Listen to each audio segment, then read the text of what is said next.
President Marcos on Wednesday signed a new law enabling foreign investors to lease land for nearly a century. RA 12252, which amends the 1993 Investors Lease Act, allows foreign investors to lease private land for 99 years. The previous law gives investors a maximum of 50 years, renewable only once every 25 years. They can only use the land for the approved investment project. The president can also shorten the lease period based on the recommendation of the Fiscal Incentives Review Board. The amended law is expected to drum up investments, according to economic czar Frederick Go. He said this will open the door to sustainable and long-term investors. The Philippines has continued to lag Southeast Asia in attracting FDI, drawing only $8.9 billion. Now, in comparison, Vietnam attracted over $20 billion last year, according to the World Investment Report.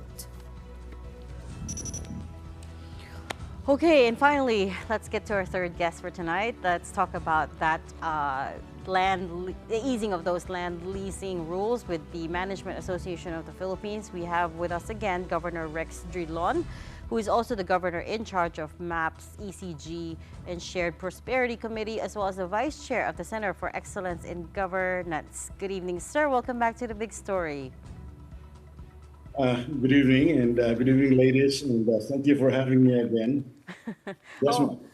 I mean, we had a good discussion yesterday, but the line was quite choppy, so we thought to invite you back again. But before we get to the flood control issues, if you could just comment quickly on the easing, the last item we read, the easing of the land leasing rules. Foreigners now allowed to lease for up to 99 years. What kind of an impact will that have? Yeah. Good and very good impact, but also there are some risks. My understanding is that the original land lease terms is 50 plus 25 years.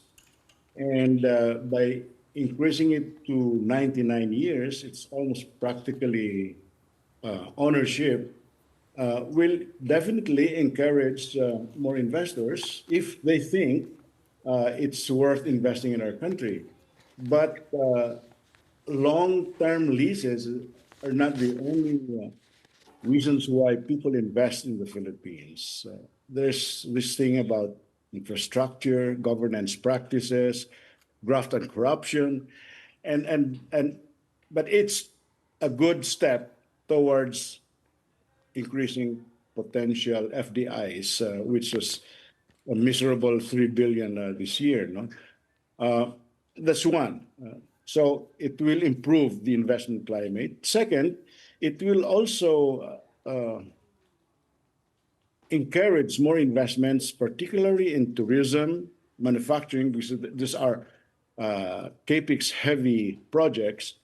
And with this longer lease, you can probably expect more hotels and resort facilities to bring in the tourists that we need.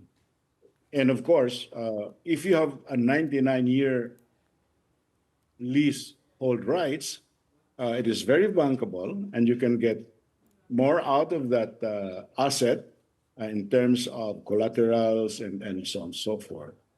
And of course, this will lead to modernization of our industries and also increase employment.